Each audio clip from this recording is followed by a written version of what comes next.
Here we are, the Innovator. Yes. We started the episode off They didn't make us wait with long. just a black screen and some text. The man who knew. The man And who immediately knew, the Innovator. a chill just went down my spine. I don't know, Goosebumps. but whether they were good goosebumps or bad goosebumps, I don't know. Because the man who knew. The man who knew what exactly? That the nukes were going to drop? I don't. Well, Mr. House says he predicted it down to, 24 hours, 48 hours, something like that. He got it wrong by just one day.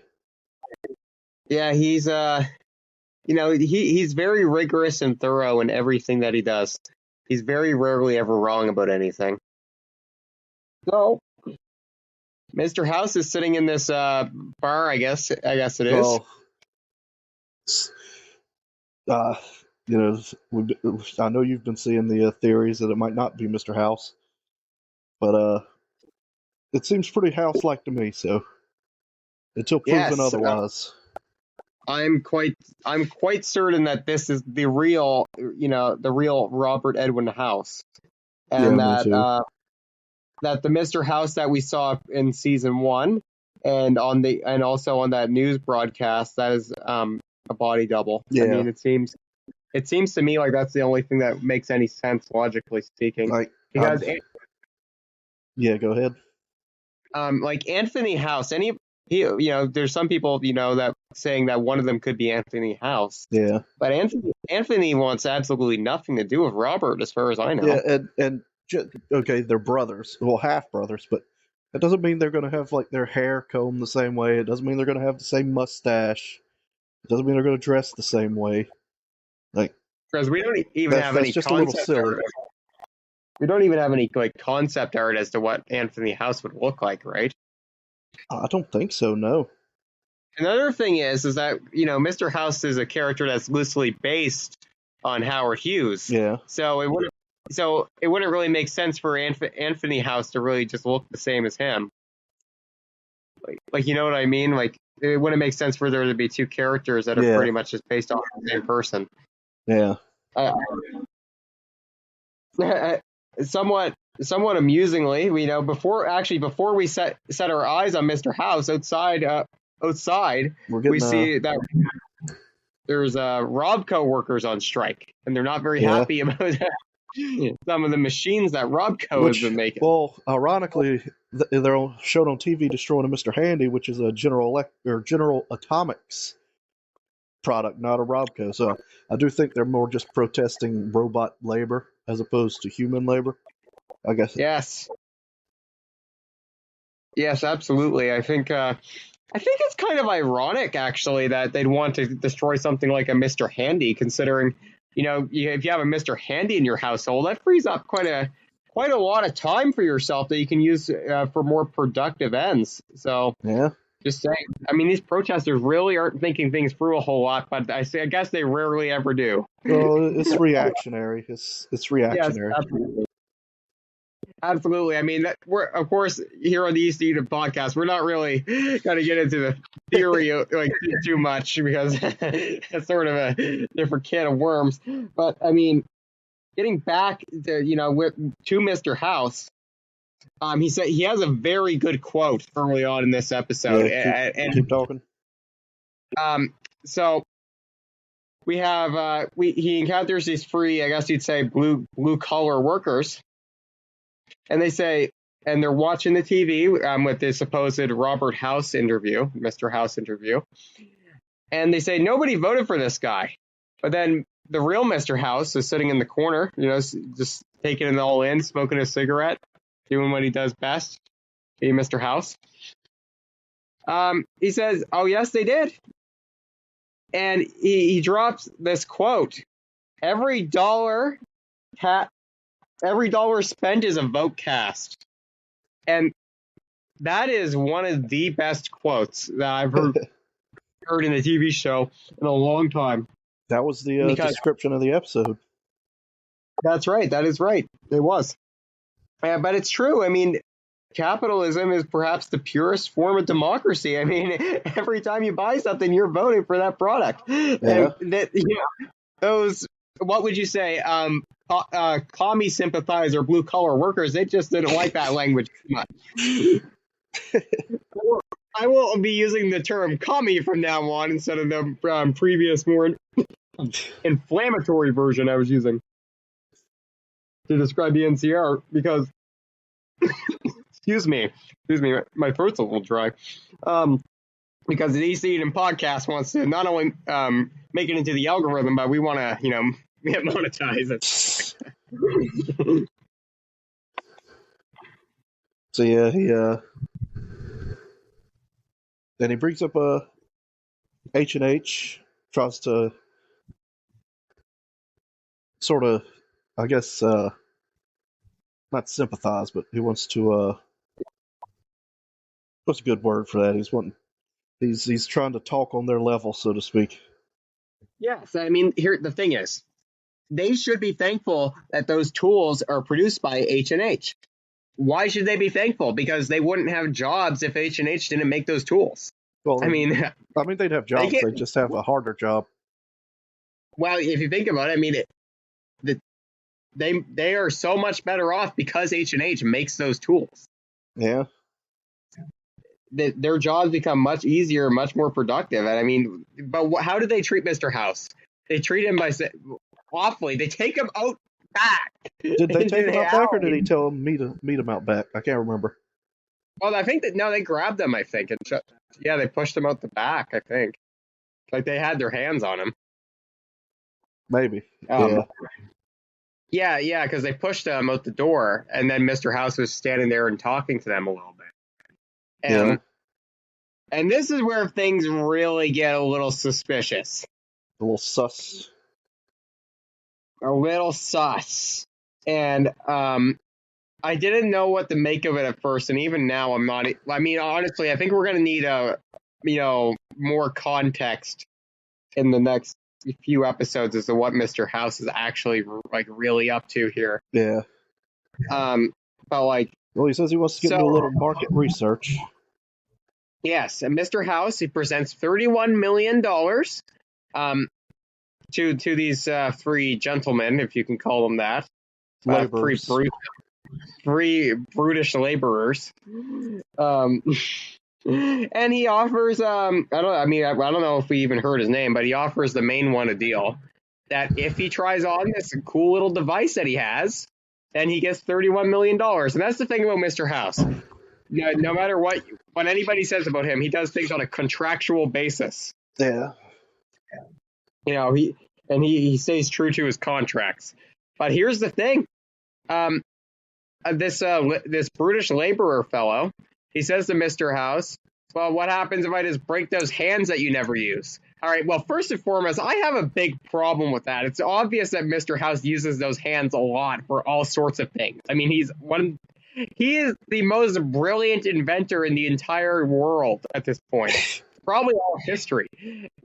I mean, you can't do inventing without you getting those hands a little dirty. Yeah. I mean, come on. I mean, in fact, he probably uses his hands for more stuff than those people do. I mean, if you think about it. Well, he's clearly tinkering with whatever device he's trying to research. So what happens is this brutish fellow, he lays his hands on Mr. House, and then Mr. House says, well, you know what? I'm just going to put this device on the back of your neck anyway. And he does. And, I think he was probably... So this is where it's suspicious. Is after Mr. House let him punch him twice, just to get his little frustration out. Yeah, to be fair, Mr. House did ask for a punch to the face. He said he might enjoy it. And but then he said, well, I'm rarely ever wrong, but, he was wrong this time. He didn't actually like the punch, I don't think. He took it well, though. He didn't get knocked down. He really did. He took it better than most billionaires probably would. Yeah, could you imagine if Bill Gates took that punch? Bill Gates would just die, probably. Am I allowed to use the DIE word? But I don't know if that's allowed on YouTube anymore. Nah, but he wouldn't take it as He'd die of embarrassment. There we go. Because he would have Yeah, folded. yeah, absolutely. Um, so yeah, Mr. House, he slaps that little market research device on the back of the laborer's neck, and he says, "I want you to take care of your two little friends." And he get this is another thing that's kind of suspicious, is that Mr. House like baited them into this, but at the same time, it's their own fault for being forceful with him, because he had a baseball bat in the back of, he had a baseball bat in his trunk just to give these guys. Yeah. so one of them beat the other ones to death. But it's kind of their own fault. I mean, maybe he wasn't going to do that if he consented to it. Yeah, true. That could have. Maybe he was I mean, Mr. House just might be a baseball fan. Yeah, and another, maybe he has the baseball bat there for self-defense or something. Yeah. Like, you never know when a billionaire might need a baseball bat. And another thing is, maybe if he consented to it and just took the money, maybe he was just going to make them do jumping jacks or something like that. I mean, that guy's a little overweight. He could probably use the exercise, I think. Well, at least he looked a little chunky. So, Mr. House, what Mr. House gets this guy to brutally beat his friends to death, and then his head just pops off. Well, it looks like he's about to turn on Mr. House for a second, because he starts walking towards him, and Mr. House has to turn up that knob. Something I didn't like. Mr. House's demeanor when that was going on. Mr. House looked a little worried, and I feel like that's a little out of character for him. Well, I guess he's used to, essentially holding all the cards, being like a computer god, pretty much. Yeah, that's true. That is true. It just, whether they're building Mr. House up as a villain, as somewhere in between, or even as a protagonist at some point, none of that. I mean, all right, I just gotta get into this. If they have Lucy kill Mr. House with a golf club at some point in the season, I am going to be so mad. And especially if Ain't That a Kick in the Head is playing during that scene, I am going to lose it. And I will see that happen. But they better you not. Never know. But you never know. Considering that we're already getting into some kind of murky territory with Mr. House's characterization, I'm a little concerned. I mean, again, this is Amazon backing this stuff. True. You literally saw them compare Mr. House to Homelander on YouTube. I mean, come on. That's not good. I mean, this is the same company that made The Boys and has, I mean, they didn't make The Boys, but, it's a show on their platform and with bought. So I'm a little scared of. See. I mean, there's lots of things later on in the episode to insinuate that Mr. House might not actually be the antagonist, though. So we'll have to cross that road when we come to it. Yeah. And we immediately go to. Oh, sorry. Go ahead. Yeah, I'm just gonna get a little bit further into the themes here with Mr. House, and again, calling him the man who knew. So what that insinuates is that Mr. House probably went along with Voltek's plans, but we'll have reason to believe later on that that's not the case. But you think that somebody like Mr. House, who's a brilliant innovator, would realize that, wealth, at the end of the day, it doesn't lie in money. It lies in what money buys. And this actually holds true for all the other rich people, and even maybe the Voltek executives to some degree, is that if you nuke the entire country, then you're destroying an awful lot of wealth and potential customers as well. And in the case of Voltek, it seems like they're more interested in creating some sort of utopian society than they are in actually pursuing profit. At least that's kind of the way. In the case of Mr. House, he wants to make some profit. Yeah, that's exactly why he doesn't, go to all-out war with like the NCR. He wants to keep essentially commerce with the NCR. He wants to keep them returning to the strip. And I guess I really gotta read that Mr. House quote that I was talking about the other day. Just a second here, I'm just gonna pull it up.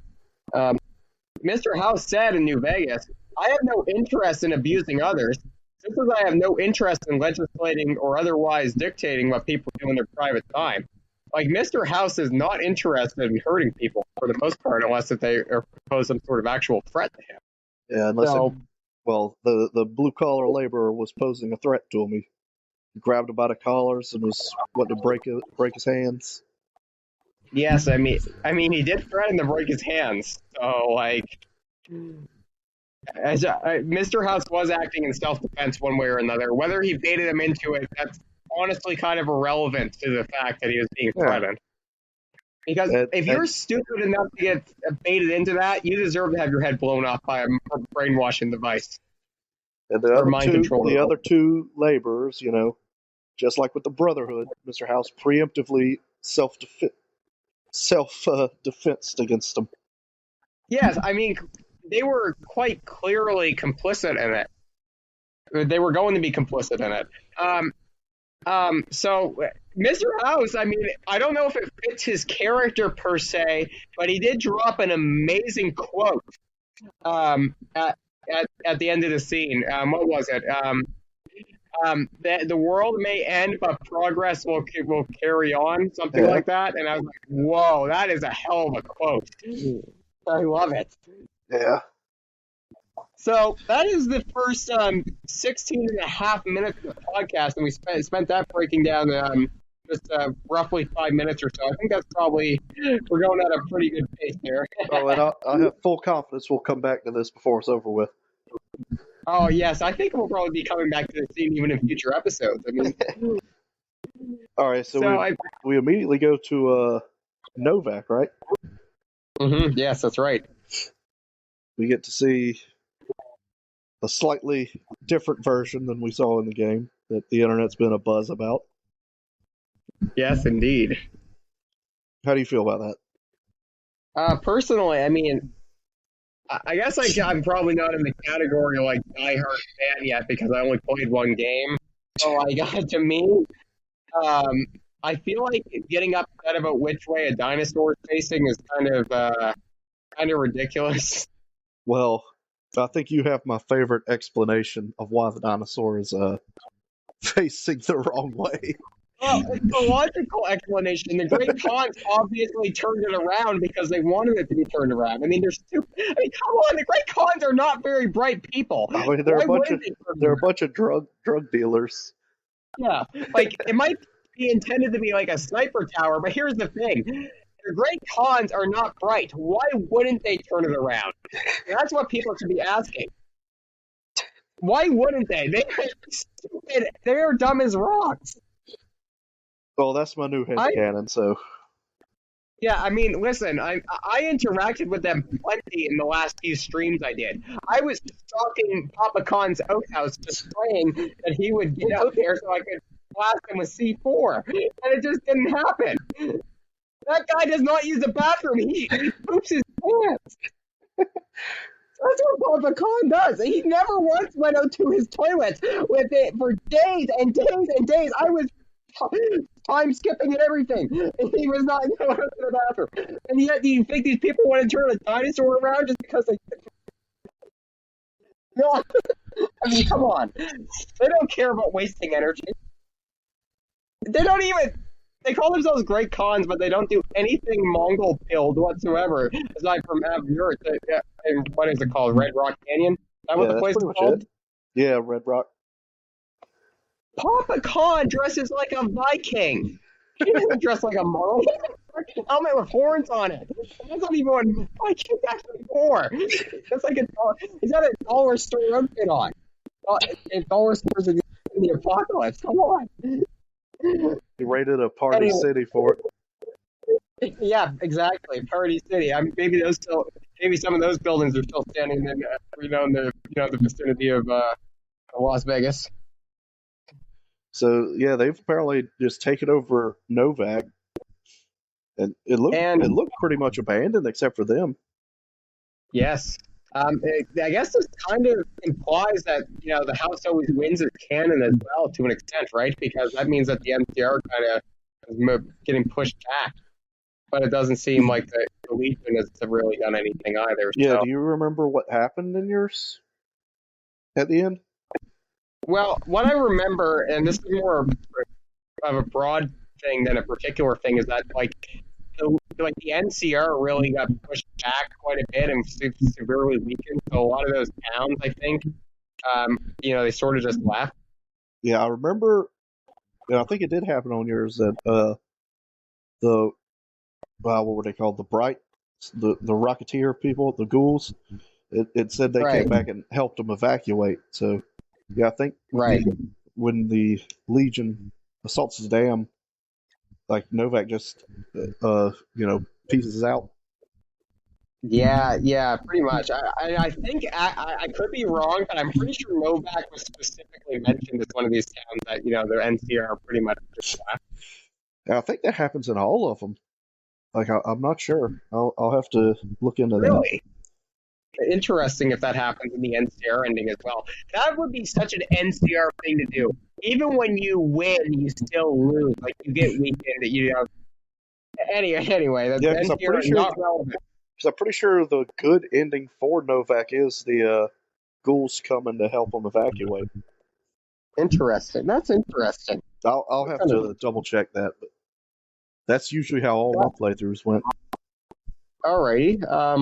Of course, so we have Lucy up in the dinosaur, and my God, if I were the ghoul, I would have skinned her alive and eat it, and then turned her into some Lucy burger. So, because why wouldn't Lucy just kill those Great Khan morons Well, and just move along? it seemed like what the plan was there must have been there was a well I don't remember. There has to be a bounty out for the gold, right? Because that's what they say they turned them in for, right? I think so. Yeah, I'm pretty sure there is. They turned them in for the bounty, and she was going to rescue them, and they were going to run away with the money. But she tried to essentially reason with them, but you can't reason with the cons. So they're just a dirty. Obviously not.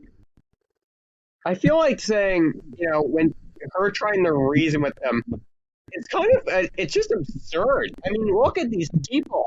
They're not the people that you can reason with. I mean, the first thing that came to their mind is, eating dog meat.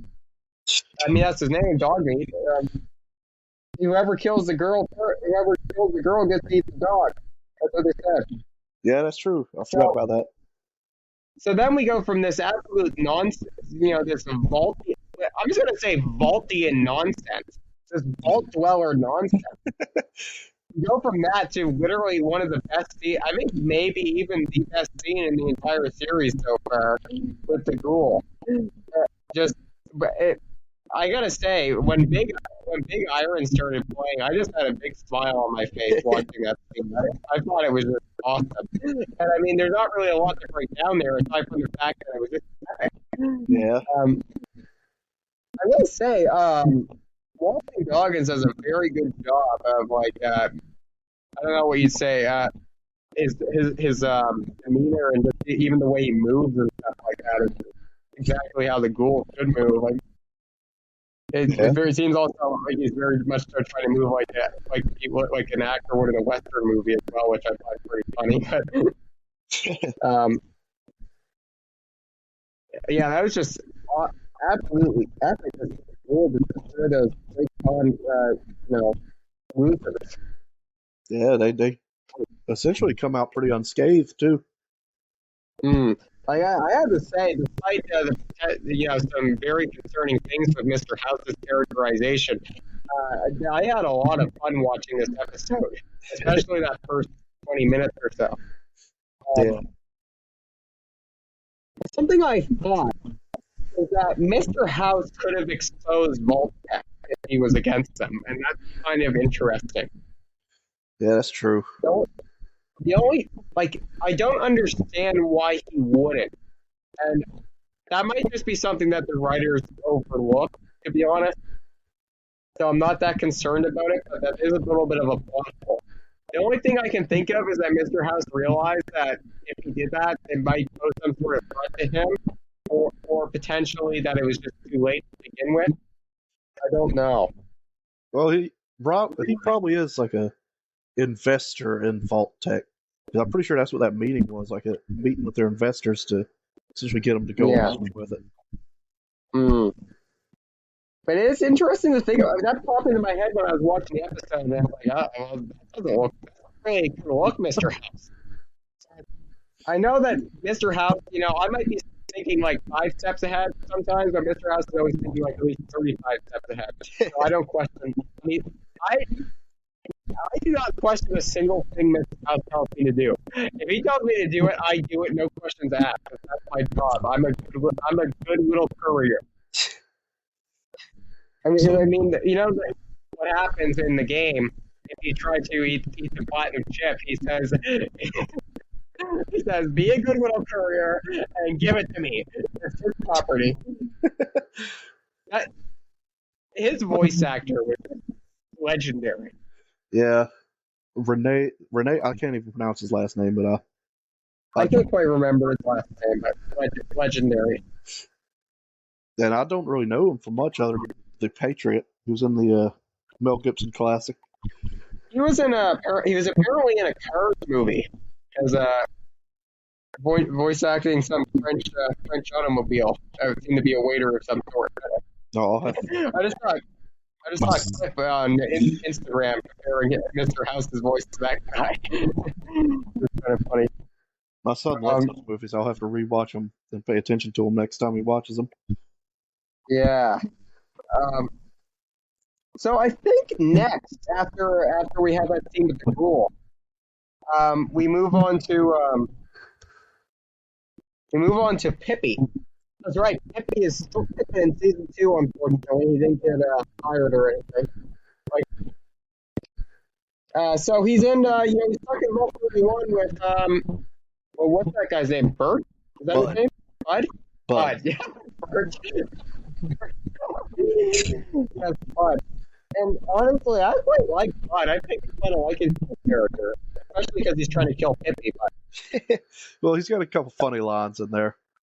yeah, he does say some pretty funny things. He keeps trying to egg He said Pipsqueak into the cryopod. yes. He said something along the lines of Vault-Tec being the greatest innovation in vertical integration ever, or something, and I laughed at that. I just can't remember exactly how it went, unfortunately. I think so, something like that. I like how clever some of the dialogue is. It's pretty fun. It's pretty good. Pipsqueak gets a plan to just unthaw everybody. Now, here's something that we mentioned that I was going to mention on the last podcast, but I had to save it for this because technically it happens in this episode. I thought that Pippi was gonna go grab Bud and burst his glass shell open and eat that brain of his. Here's the dilemma. Pippi's hungry. He has very few choices. I mean, he can starve to death, he can let Bud inject him with whatever that chemical is, or he can get in the cryopod, or he can eat his brain. Yeah, or he could just thaw out one of the people and just bonk him over the head with like a pipe or something. Yes, I was going to get to that part as well. He can technically kill them and eat them as well. So he actually has a fairly extensive food supply. It just depends on how hungry he gets. Yeah, he's just got to level up and get that perk. Yeah. Yeah, personally, I never got that perk because Mr. House wouldn't have been happy with me. But yeah. So I wouldn't mind. What do you think of his plan to unfreeze everybody? Yeah, I thought that was rather amusing. I hope that. Well, actually, I mean, it's kind of a shame, but it's partially not worth talking about because we see in the trailer that Pipsqueak and all these Vault 31 people kind of get out of there at some point. Yeah. We do see scenes with Pipsqueak slash Norm, whatever you want to call him. Just for any potential new viewers, I mean, Norm is Pipsqueak. We just call him Pipsqueak on here because I didn't know his name for at least 5 episodes. The last episode.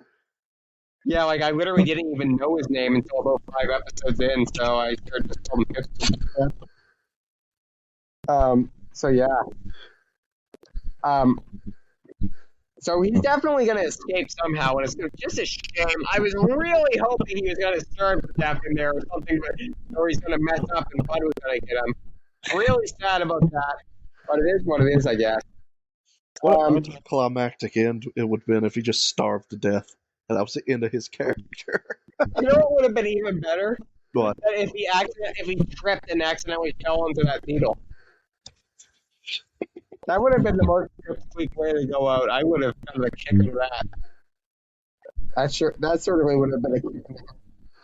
Anyway. You see the other vault dwellers as well, Betty. I think what was his name? Reg, or something like that. Yeah, I think Reg maybe. I think that sounds right.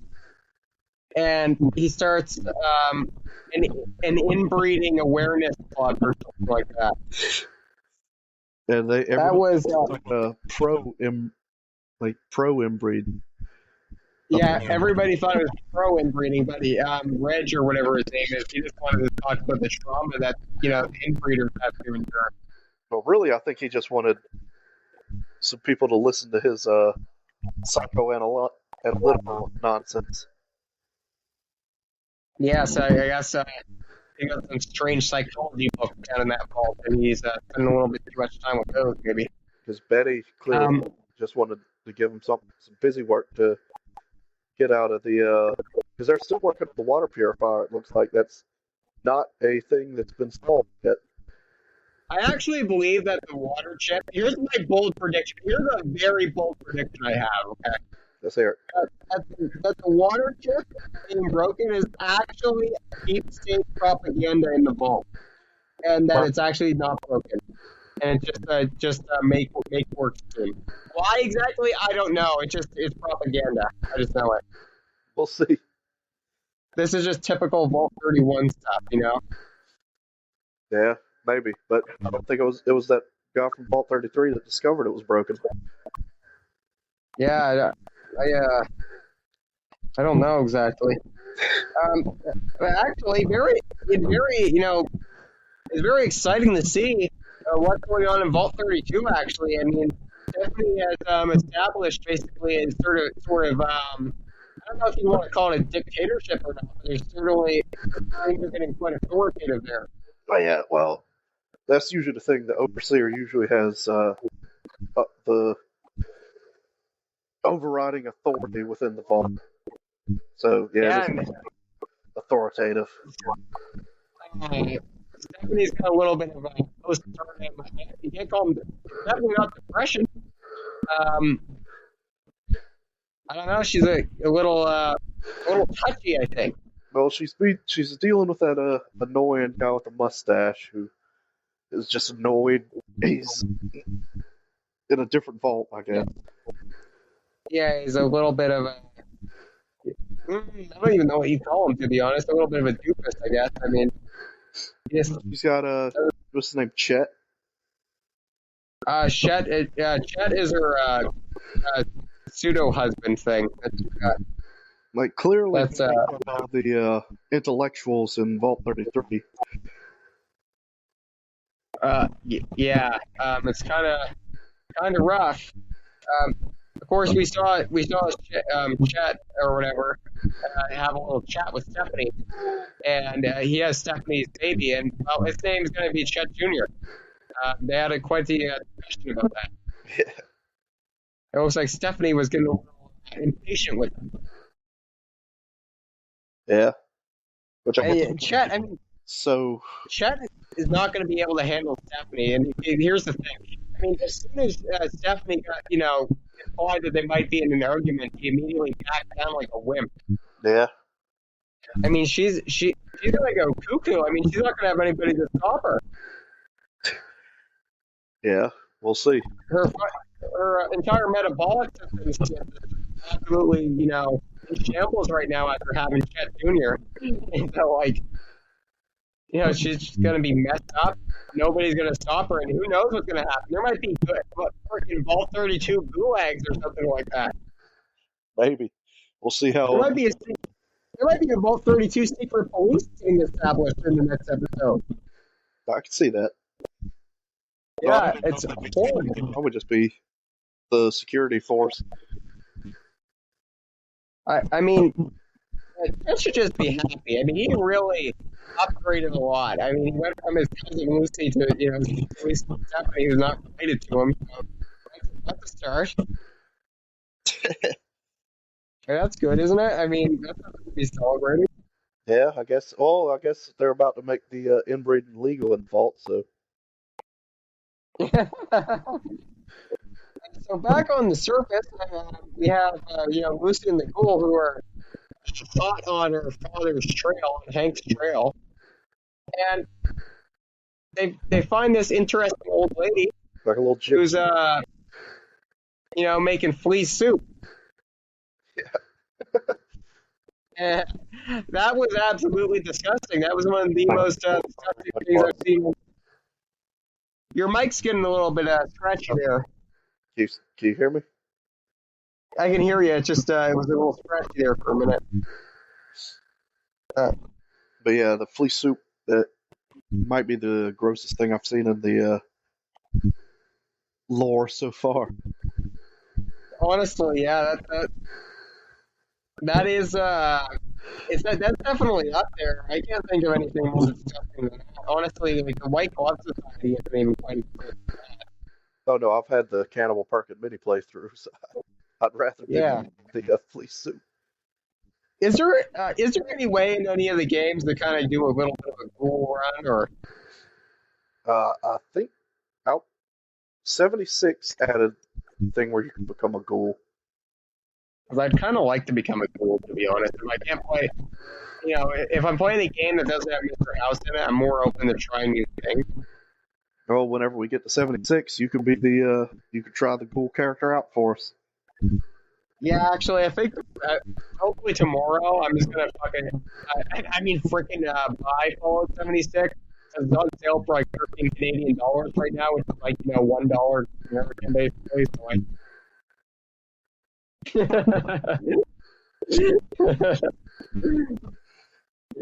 So yeah, I gotta get that for myself. Um, so yeah, pretty much immediately after the flea soup thing, Found out that Hank, killed her son or something like that, or kidnapped oh her wait, son. yeah, because we saw the dead body just like literally like a minute before we met this flea soup lady.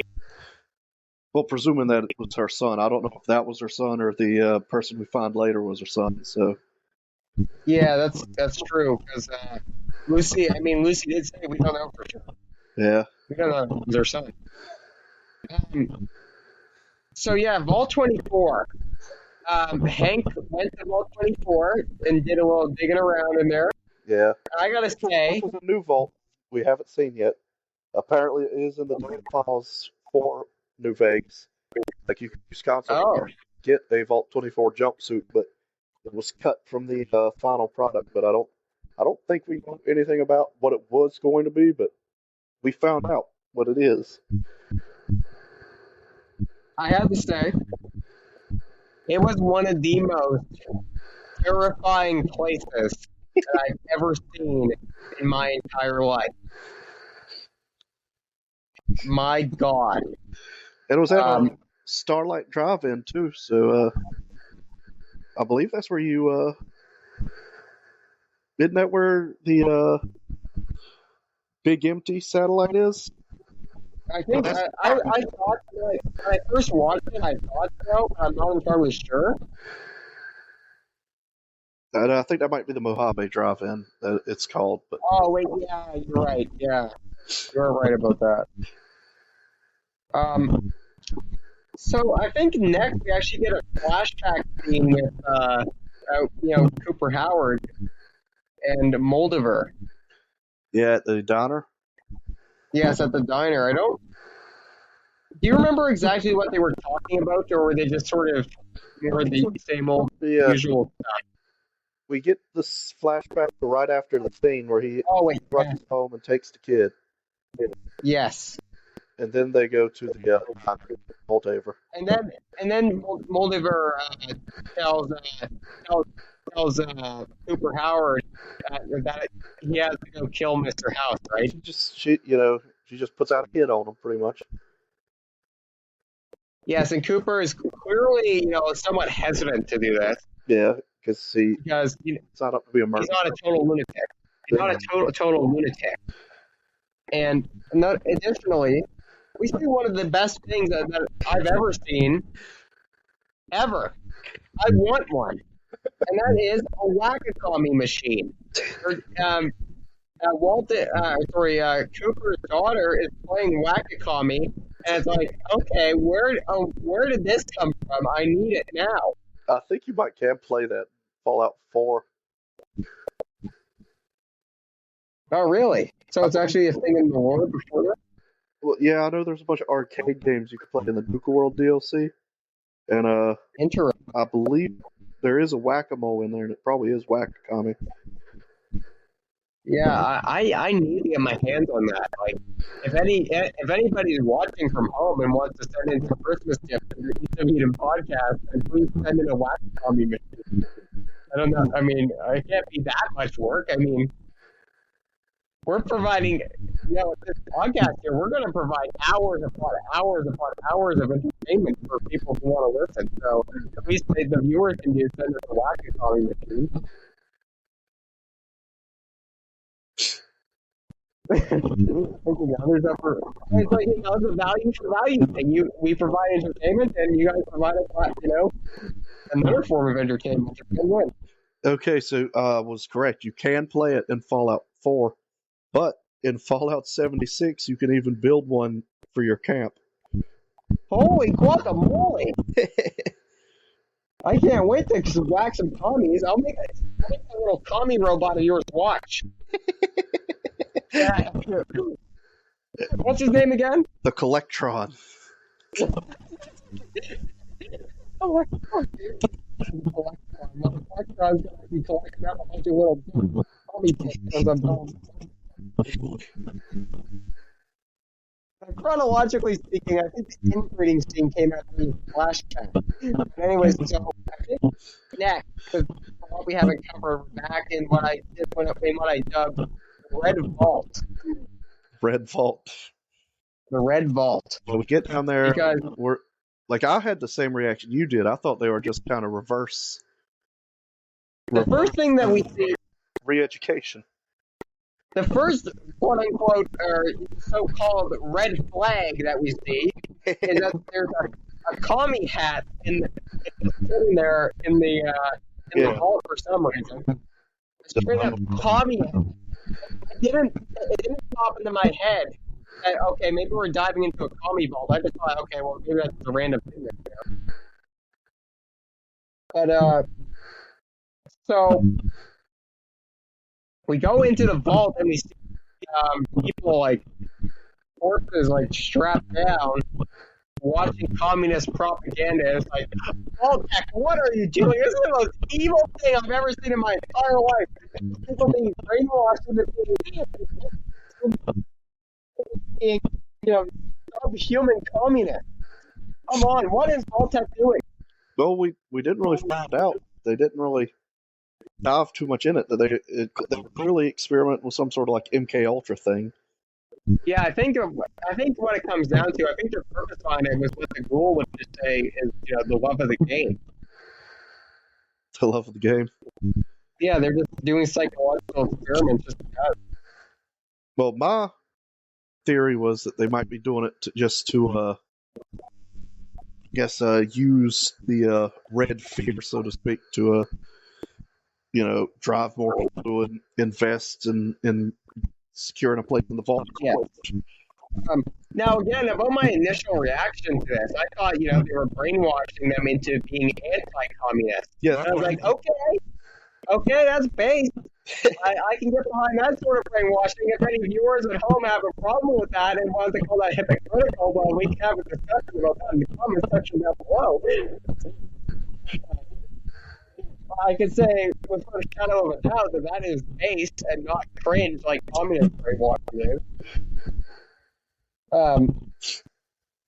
Then we, they go a little bit further on into the vault, and there's a little weirdo down there with a Hank Flint.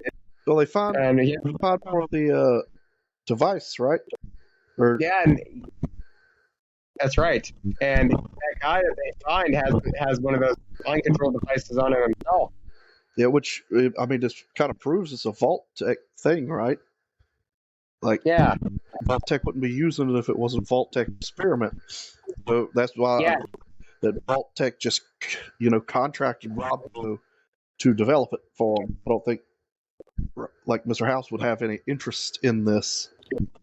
Actually, this kind of Fulfill. probably answers a question I had as well that I think about it. Well, Um, well, remember we were talking earlier, and I said, why wouldn't if Mr. House had access to this mind control technology, and he didn't have a problem with it? Well, why wouldn't he be using it? And I think the thing is that maybe it never got past the experimental stage because that guy's head blew off too. yeah, So maybe it was never a finished product. true. But it's cool. Like, It clearly looks like it's more of a Vault Tech thing than a Mr. House thing, right? yes, I definitely think so. But I had the theory that maybe Mr. House was testing it just because he thought he might have to use it on Voltec executives or something in the future. I don't know about that, but maybe. Listen, I'm trying to stay optimistic here, okay? I mean, we're only one episode into the season. It's going to be a long 8 weeks. I guess 7 weeks now, but anyway, it's going to be rough. Well, I just think Let's just he was fulfilling a contract and developing it for him. So, but anyway, the guy's head blows up and they make progress further towards the strip, just kind of leave the vault.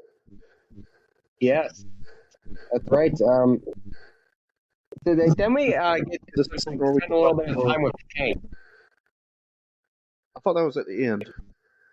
Okay, well, how much more do we have left before we get to that? Well, we got the scene where they kind of overlook Vegas, and we get this where the ghouls like no one's safe around Robert House, where they talk about how he developed the rockets to shoot down the nukes. Which again, that's why Moldaver put the hit on him, because I guess that's right after he acquired Repcon, because she's like, oh, he got his own arsenal of rockets. He needs to be murdered. Interesting. So, on this article I have here, I don't mean to skip ahead or anything. It says Hank leaves a message for Robert House. It's like, no, he actually didn't. We don't know that yet. We Whoever don't. wrote the article.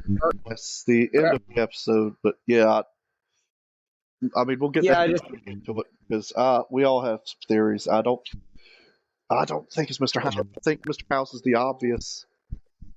I mean, it's possible it could be, but I think that's the laziest answer. I think. Yeah. I mean, the thing is, whoever wrote this article is clearly a communist sympathizer because they just immediately assumed this out. Well, I hope I can read all their reactions when they're proven wrong. So. Oh yeah, they're gonna learn what a beacon of morality that Mr. House really is. I know Mr. House. I spent hours with that man. I know him better than these people do. I spent so much time after taking over Hoover Dam talking to Mr. House. I know him. I mean, what else are we gonna do? I mean, Hoover Dam took over all the hobby pretty much. I mean, there's so much to do. But yeah, we get the scene where Ghoul gives the little monologue about how no one's safe around Robert House, which I mean, no one's safe around Mr. House. He's a reclusive man. He likes. I mean, like up until Vegas, no one's even been inside the Lucky 38 since the bombs fell. Yeah, that's right. On the strip, they don't even think he exists. Like the Omaris's have never seen him. They just, but I mean, they follow his rules. He pretty much took out, like they were all like tribes that he. I mean, Joshua Graham says it's not unsimilar to Caesar, but I mean, he kind of just comes up to him and he's like, "Hey, you can't eat people in a civilized society. If you want to, spot on the strip, you're going to have to cut that out. I mean, here's like, I mean, I don't mean to toot my own horn or anything. Here's something that's a real testament to my character. Mr. House was coming into the Lucky 38. Yeah. Like, not nobody in the Mojave can say that. You let me into the 38. Like, that was, a huge honor. Like, I'm pretty sure if you don't do anything to impress Caesar, like, because there's things you can do to impress him or tick him off before you meet him, and he'll bring it up when you first meet him. Like, if you don't do anything, if you just progress the story, I think the only thing he's impressed about is that you just went into the Lucky 38. You were like the only person that's ever went in. When I met Kaiser, I honestly don't know if he really said a whole lot to me in terms of like, being impressed or unhappy. But he had to have said the Lucky 38 thing because we made it to the Lucky 38 in my first stream. Yeah. It only took me about 2 hours or so. You pushed straight forward. We were. I hope I made it. I know it wasn't record speed. One day I think I'm going to break the record for making it to Mr. House. So I think the quickest way is the monorail. Yeah, that was fantastic. The only part that sucked was to get on it. Well, at least at that point in the game. Yeah. But yeah, I guess the only thing really is the Hank thing. Hank shows up at a vault. We don't know what vault it is. yes. People are saying it's 21, like it's because Mr. House took over Vault 21. Which why would he have to take it over if he was working for him? Like, Exactly. Yeah. and he seals away half of it to make it a casino. And like this, I think there's a reason he sealed it off. There's something in there that he doesn't want anyone getting their hands on. Like, a potential hero who could stop Vault Tech, like, House, or like, I don't know, anybody, but particularly Mr. House, like, he wants to keep something like that secret from Mr. House, because if Mr. House finds out, he's going to take it with his Spiritrons, and he's going to put it an end to Vault Tech and their evil plan. Yeah, I guess it is kind of. Oh, I don't think strip. I don't think he's at the strip. No. Because one, if Mr. House is active, if he's working with, well, no, he can't be because if he is contacting Mr. House, that means he's not at the strip, right? Yeah, there's no way he's at the strip. Because presumably, I mean, we don't know if the Securitrons are still patrolling the strip because we don't. We see Mr. House in the trailer. We know he's going to be returning to the Lucky 38, but there's a possibility he might be out of commission currently in the story. They made the Yes Man ending canon. I am going to throw myself off of Hoover Dam. What if they make it canon, but like retcon it by bringing back Mr. House? Well, again, there's that part where you can have, you can disable Mr. House instead of killing him.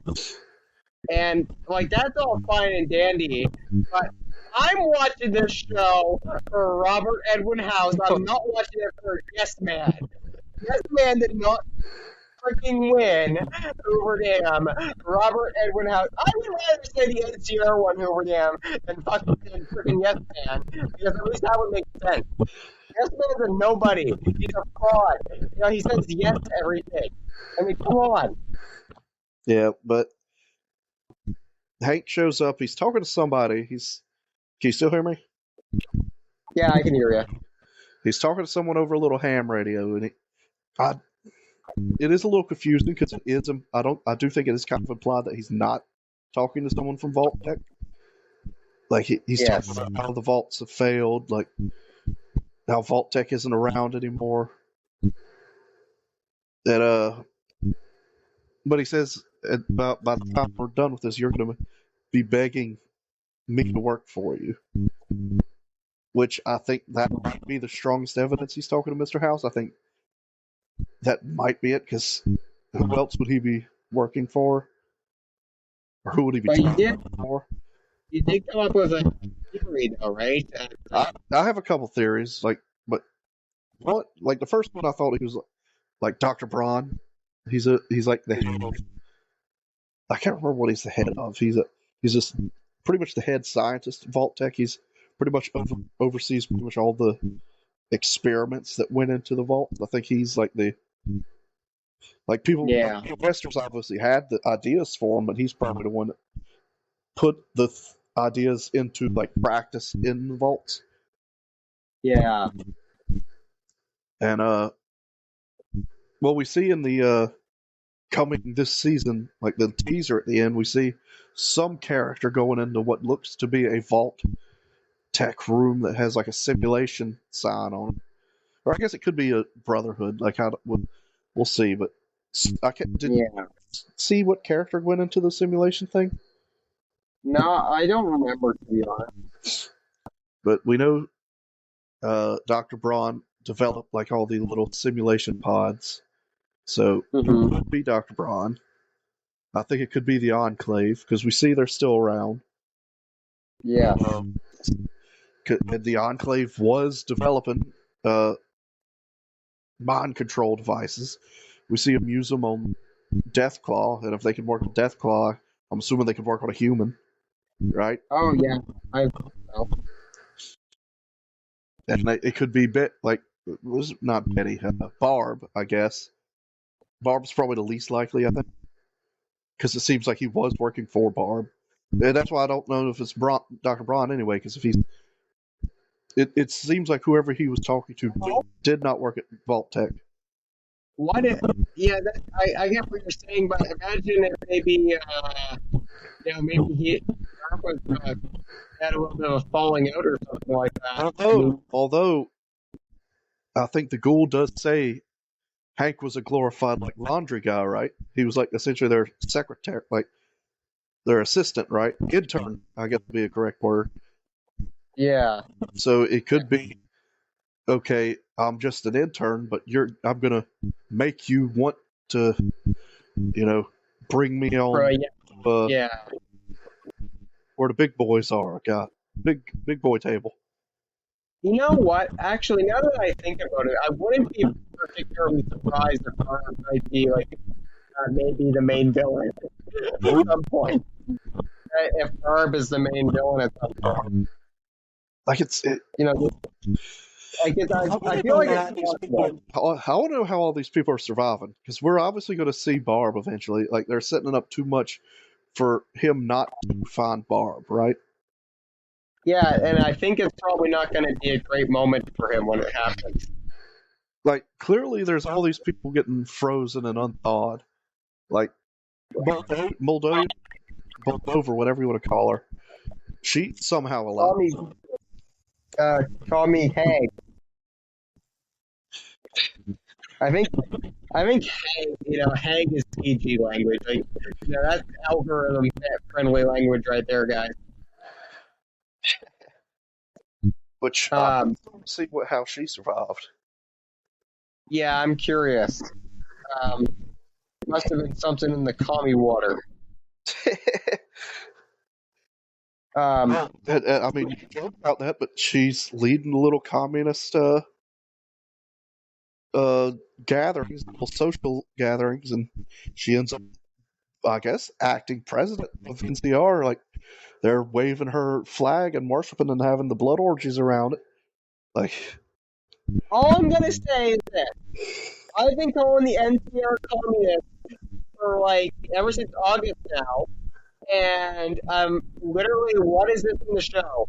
Proving me right. I was correct the entire time. And what's the NCR about at the end of the day? The NCR is about things like democracy.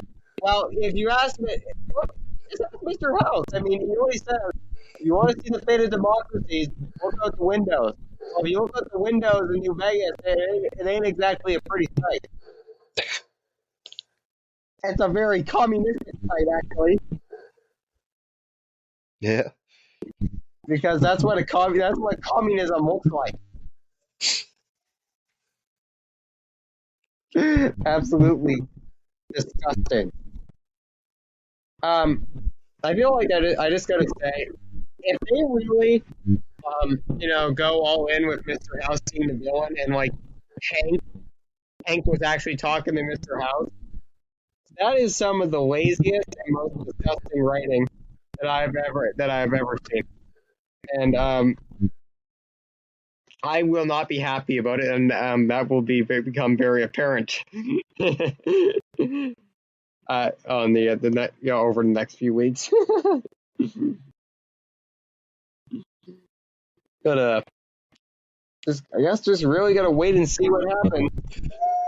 I think it's Um, possible, but again, I think that's the least optimal choice to go.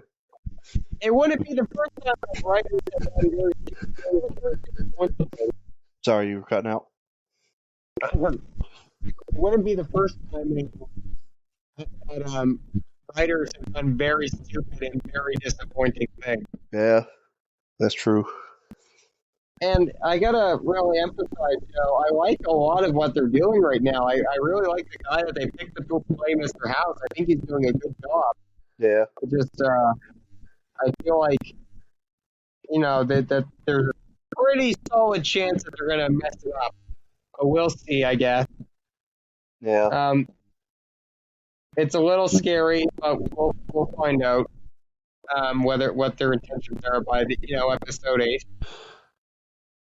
Like, let's not forget, like Mr. House, like he says his, like, well, I guess he doesn't say it's his plan, but he says if he's able to, he's like, able to, reignite the economy, the industrial sector, and pretty much eventually put people into space, right?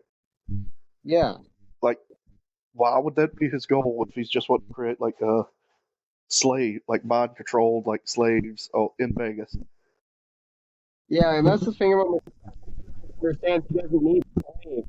He needs producers. He needs people capable of thinking and yeah, Yeah, he he wants. He doesn't want slaves. So actually, one thing that made me feel a little reassured. So at the end of the episode, we get what to expect from the season. yeah, And we get a sneak peek at Mr. House talking to Cooper Howard. yeah, And it seems like he might be conspiring against Voltec. And another thing is with this body double that he has going around, that also makes it seem like he is conspiring against Voltec and is actually trying to spy on their intentions a little bit. possibly. But it definitely seems like Cooper is not, on good terms with him.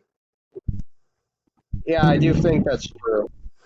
Uh, yeah, like that's the thing. I mean, he says nobody's safe around Robert House, but then we have this scene here from the past, and it seems like Mr. House might be against Voltec. So I don't know if Mr. House, like, it might be a situation where Mr. House is like he's not an antagonist, but he's just somewhere in the middle, and he sort of screws everybody over. But I mean, we don't have no idea yet. Yeah, definitely. I feel with this episode, there's a lot more questions than answers, and that's a very scary thing. It'll be interesting to see how Victor kind of rolls on in and makes his debut as well. I mean, we all know how I feel about Victor for those who have watched my playthrough. I wasn't particularly fond of Victor for a long time, but to an extent, I do have some respect for Victor because he's a proud anti-communist. I know it. I've interacted with him, so I know. He's he works for Mr. House, and he goes, "Howdy, partner." He's a fairly personable guy. So it'll be kind of interesting to see what happens there. I look forward also to seeing what sort of characters we'll see in the strip. In the strip? Sorry, my Yeah. I didn't even realize it. Oh my, sorry, I should have pointed that out. I thought you had muted for some other reason. But yeah, 60 minutes and we get to see your favorite character this episode. I don't know what character you're talking about. Thank goodness. Thank goodness. You know that We gotta. that means episode 2 is probably going to be entirely Maximus, right? Yeah, I'm not looking forward to it. Okay, I'm not looking forward to it. It's gonna be such a bore. It's gonna be such a snooze. You know, I was talking to my friend earlier today. And he said that he hated the Brotherhood of Steel storyline back. He just thought it was boring and stupid. Well, You know, I do think the involving the Brotherhood. I think that might have been the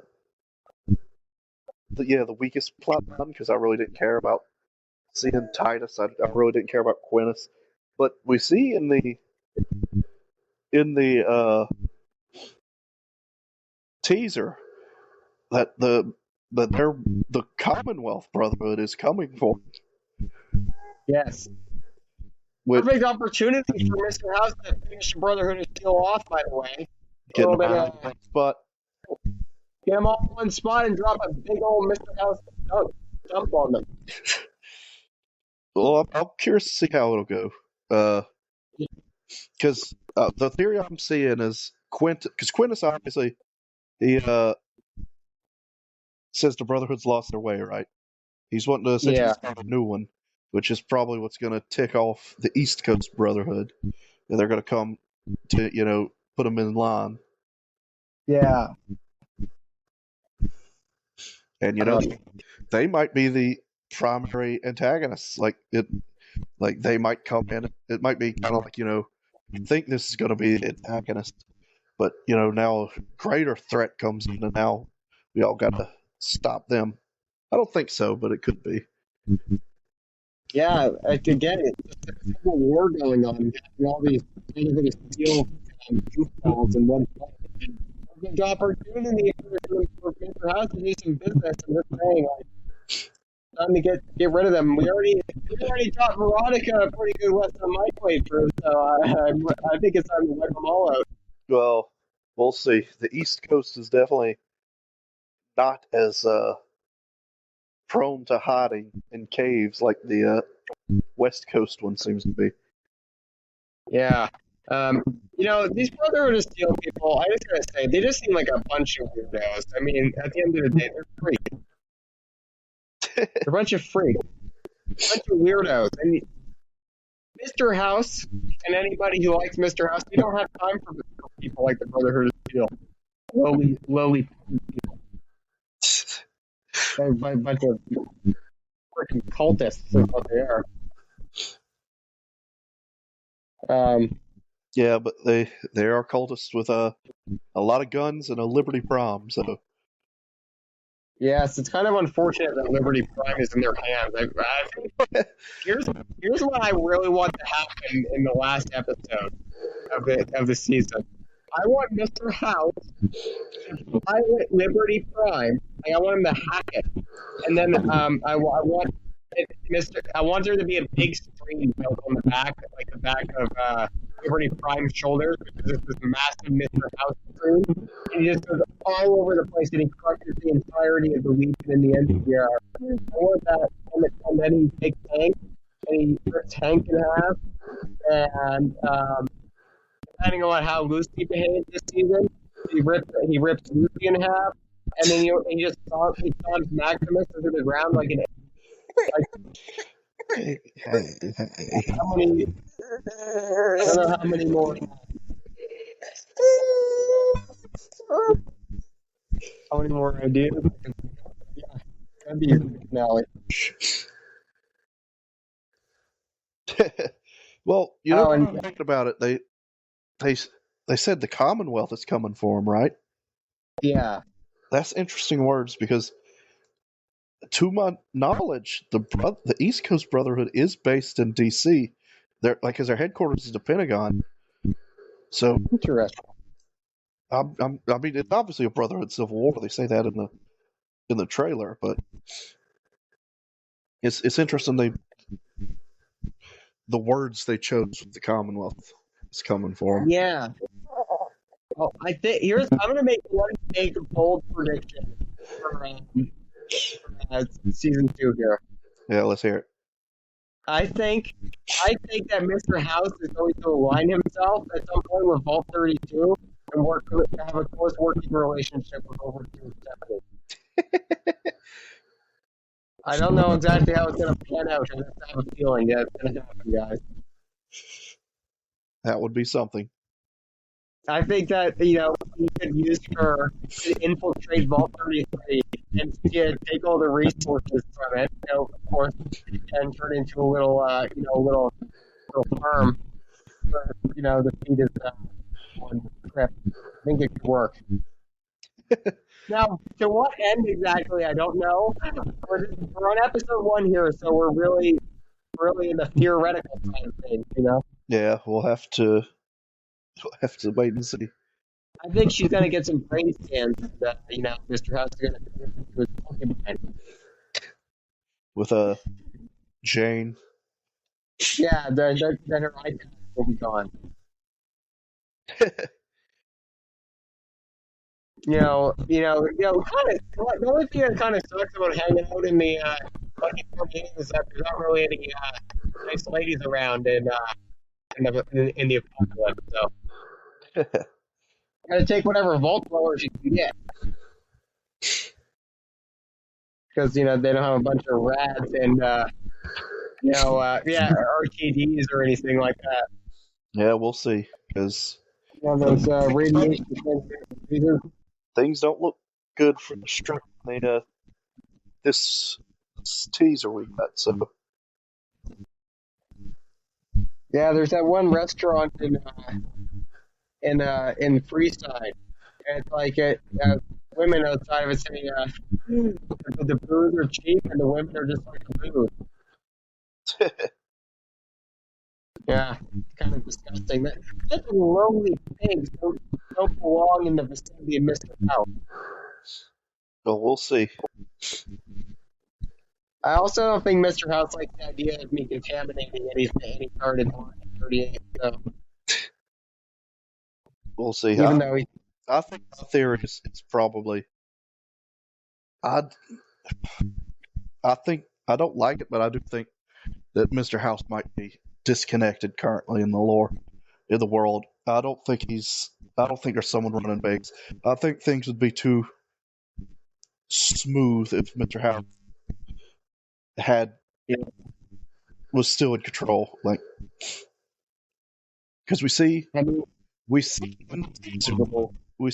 the teaser when the Securitron's upgrading to Mach 2, and I think my bold prediction, if you want to call it bold, is Mr. House. That happens when Mr. House gets back online. He gets back online, and that's when he re-upgrades the Securitrons again. Oh, you think it might be a re-upgrade? Yeah, I think, or I don't know, because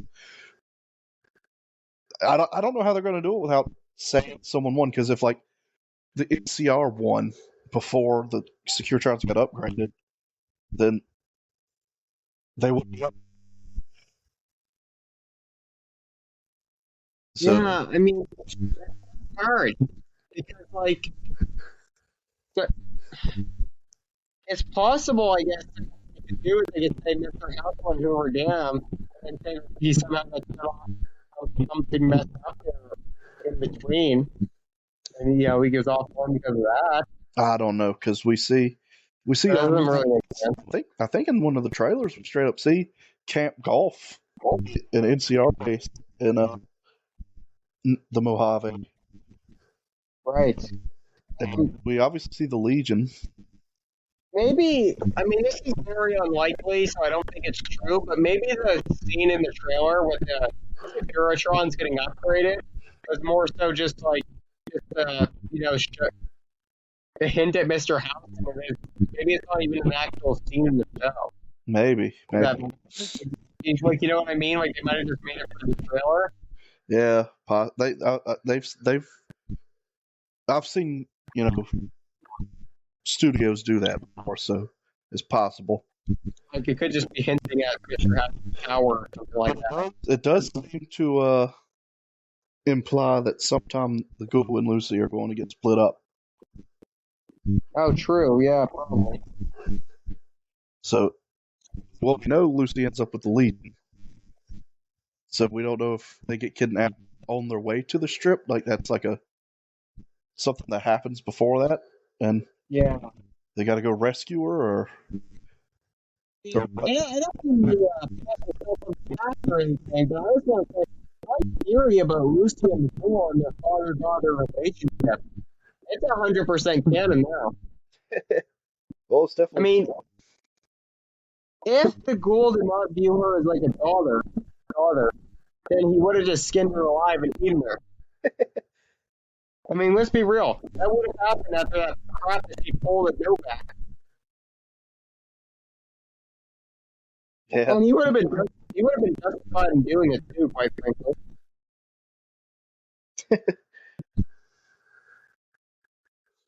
Well, we got a couple more days to episode 2, so Yeah, and I just to circle all the way back because earlier on we said we might get back to that those first 5 minutes of Mr. House by the end of the podcast, and I think we should for just a minute. all right. Full circle. And it's not really so much about the scene itself, and it's more about something that I'm scared of. And what I'm scared of is that they're going to make Mr. House into some sort of evil Elon Musk character. Yeah, that's a concern. Because it seems like these mind control devices are awfully familiar to Neuralink. They're awfully similar to Neuralink. And I'm a little worried that it's all going to be like a big reference to that. And that would be the cringiest thing ever. Yeah. It's like, how dare you reduce Mr. House to freaking Elon Musk? Mr. House would never take a damn government subsidy to save his life. You're okay. Now, I know. My daughter's getting upset. She hears all the Mr. House theories, and it's upsetting her. Yeah, absolutely. I mean, you've been teaching her well, right? I mean, you literally showed her an entire video documentary on Mr. House. Documentary on the politics of Mr. House. She's gonna be very bright when she grows up. She's got some opinions, so. Yeah, but whenever she gets around the plane New Vegas, she's gonna make the right choice. She's probably gonna let President Kimball die. I mean, unfortunately, I didn't have the willpower to do it, but I'm sure she will. Probably gonna go get him, shoot him herself. Yeah, but even then, like, he's based on Howard Hughes. Like, I mean, I do think probably did take like government contracts, right? Like, I think they were contracts for. I might have been a little off with that one, unfortunately. I mean, I love Mr. House, but he probably took a government contract. I mean, yeah, it is what it is. He's probably making robots for the military. Like, oh, actually, I know how he justified it. I know why he did it. It's because, Mr. House sees these. The taxpayers, the poor taxpayers had to pay for these projects. I'm going to make them the absolute best they can be. And that's so noble of Mr. House. So noble of him. So you cut out a little bit there. Okay. I heard, I know why he did it, and then all of a sudden you come and say, so noble. So I missed it. Just repeat it all. Yeah. Mr. House, he sees these disgusting taxpayer projects. Yeah. He's like, poor taxpayers, I'm going to at least stand up, make these projects happen.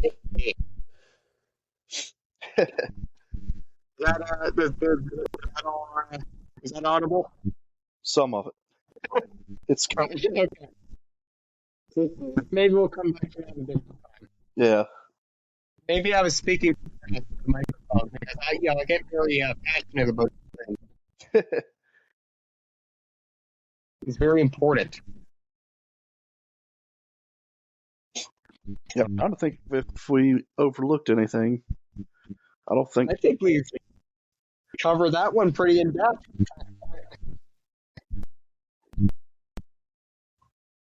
Yeah, there's not much I could think of. Yeah, it's just we got awesome stuff going on, or at least potentially awesome stuff going on.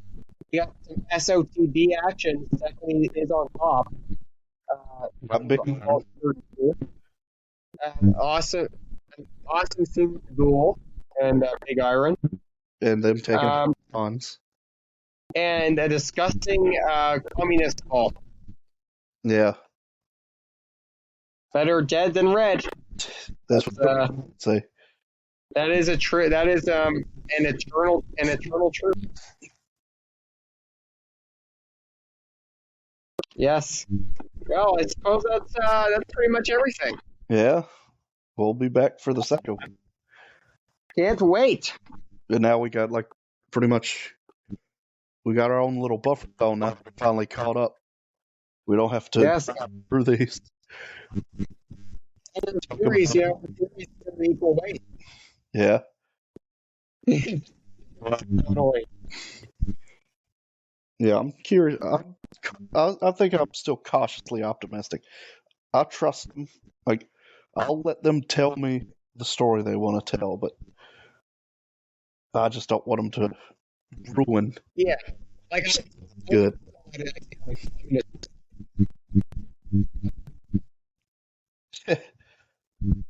I'm curious. I'm curious how long it'll take for modders to add that into the into Vegas Interesting. because I've already seen the mods that move no back around to make it look like the show. Oh yeah, I can't wait to see the dinosaur, moved into its new position.